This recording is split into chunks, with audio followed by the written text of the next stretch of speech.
Գևորգ Թոսնյան, Civilnet, կներեք, քանի որ ռեկլամենտ արդեն խախտվել է, մեկ հարց պատասխան, ես ձեր թույլտվությամբ իմ գործընկերներից ներողություն խնդրելով երկու հարց տամ։ Առաջինը պարոն Ավինյան, մայրաքաղաքում այգիների տարածքների վարձակալության գոյացած պարտքի խնդիրն է, մեր ուսումնասիրություններով ըստ Civilnet-ի եւ քաղաքապետարանի ստացված պարզաբանման մոտ 1 միլիարդ դրամի պարտք է, 755 միլիոն դրամ ապարք, 245 միլիոն դրամ տույժեր, ինչու այս պարտքը կուտակվել եւ ինչ է անում քաղաքապետարանը վերադարձնելու, օրինակ այս կտորի մեջ կա նաեւ Multi-OL-ը, Գագիկ Ծառուկյանի, որը 30 միլիոն դրամ ձեզ պարտք է, օգոստոսին մենք հարցում ենք արել ու ոչ մի գումար չի վերադարձվել, սա առաջինը, երկրորդը Երևանում ավելանում են աղբավայրերը, ապօրինի աղբավայրերը։ Վերջերս մենք վերածնունդ բնակելի թաղամասի բնակիչներից ստացանք ահազանգ, որ 2 ամսվա ընթացքում իրենց դիմացի հատվածում նոր աղբավայր է կուտակվել։ Մեկ այլ աղբավայր ձեր, այսինքն քաղաքապետարանի եւ քննչական կոմիտեի ձեռամբ եղավ 2022-ին, երբ Սուրմալուի պայթյունը եղավ, աղբը տարան Նուբարաշեն, ընդ որում որ գնաք Նուբարաշեն այցի մի հատ գերեզմանի դիմացի հատվածը կանգնեք, այց կատարեք, այնտեղ ապօրինի շինաղբավայր է ստեղծվել, տարան Նուբարաշեն, ասեցին կտանենք, երբ որ քննչական գործողությունները ավարտվի, քննչական գործողությունները վերջացավ, բայց այդ աղբը մնացել է այդտեղ ու ընդլայնվում է։ Ընդհանուր մոտ 6 ապօրինի աղբավայր կա, որոնք ընդլայնվում են։ Ինչ է արվում այս ուղղությամբ։ Շնորհակալություն։ Շնորհակալություն։ Երևանի քաղաքապետարանը տարբեր տարածքների վարձակալության համար 2025 թվականին հավաքագրել է մոտավորապես 1.1 միլիարդ դրամ, որից մոտավորապես 500 միլիոն դրամը այգիներից։ Ինչով է պայմանավորված ձեր բարձրաձայնած խնդիրը, հիմնականում պայմանավորված է նրանով, որ Երևանի քաղաքապետարանը, առաջին հերթին Երևանի քաղաքապետարանը որդեգրել է մի մոտեցում, որ այգիները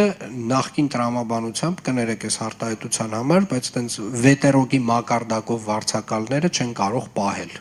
Եվ այդ վետերոկի տրամաբանությունից բոլոր այն մասնավոր գործընկերներ, ովքեր որ պատրաստ են դուրս գալ, մասնավորապես իրականացնել ներդրումներ համապատասխան այգիներում, մենք վերանայում ենք ավականու որոշմամբ սահմանված կարգով գինը։ Այսինքն բոլոր տեղերը, որտեղ որ մենք ունենք ներդրող, մարդը որ հասկանում է, որ այս էլ հին սրճարանը չի, ինչպես օրինակի համար մենք իրականացրեցինք Մերգելյանի այգում։ Այն հին այդ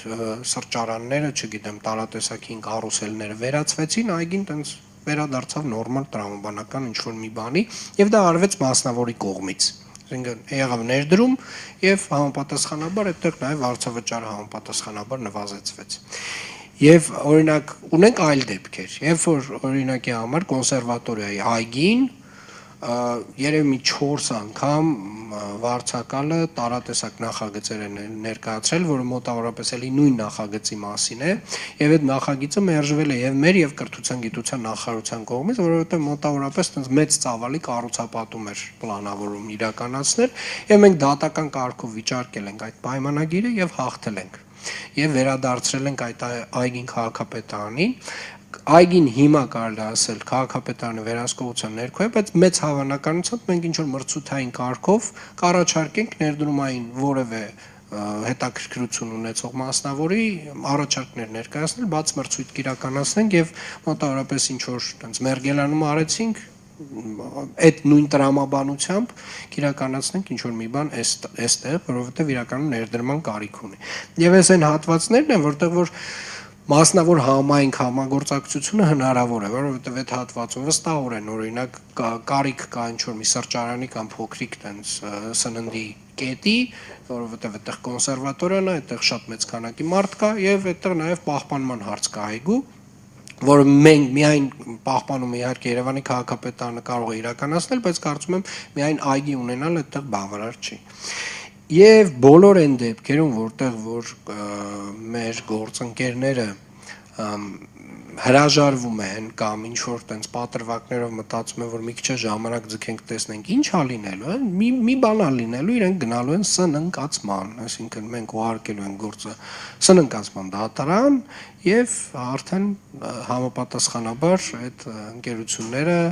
շատ ավելի մեծ խնդիրների են բախվելու, եթե կամ մեր պարտքերը չփակեն, կամ չառաջարկեն ներդրումային ծրագիր իրենց կողմից վարձակալվող տարածքներ։ Ներեցեք մի ճշտում մուլտիելն է, սա 2022-ից ունի այդ պարտքը, այսինքն սնանկացման գործը արդեն սկսել եք ձեր պատասխանից ստատելով։ Ես չեմ կարող վստահ ասել կոնկրետ որ դեպքով ինչ են կարել այս բայդրությամբ, բայց եթե այսպես ասած այդ կուտակիչ մեխանիզմը աշխատում է, այսինքն այդ պարտքը ավելանում է եւ ինչ որ մի փուլի, այո, շատ մեծ հավանականությամբ կապ չունի անձը եւ ընկերությունը։ Երևանի քաղաքապետարանը կդիմի սնանկացման դատարան։ Աղբավայրերի հետ կապված բոլոր այն հատվածներում, որտեղ որ գոյանում են, այսպես ասած, աղբի կուտակումներ, մենք փորձում ենք մաքսիմալ արագ արձագանքել։ Մենք ունենք մի փոքրիկ խնդիր, որը պայմանավորված է կենցաղային աղբի հետ, որովհետև շատ տարերային ձևով տարբեր հատվածներում այդ կենցաղային աղբը տարբեր տեղերում կուտակվում է եւ մենք ունենք մի ընկերություն, ում կարելի ասել կարողությունը թույլ չի տալիս ամբողջ ծավալով իրականացնել այդ աշխատանքները, ինչ որ չափով իրականացվում է, բայց մեզ ոչ տեմպն է բավարարում, ոչ որակը, բայց ամեն դեպքում այդ աշխատանքների համար ունենք մինչև 27 թվականը ընկերություն 10 տարով էր պայմանագիրը կնքվել, դեռևս 2017 թվականից։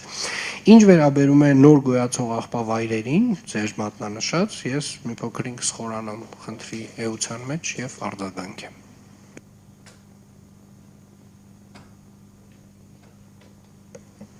Radar Armenia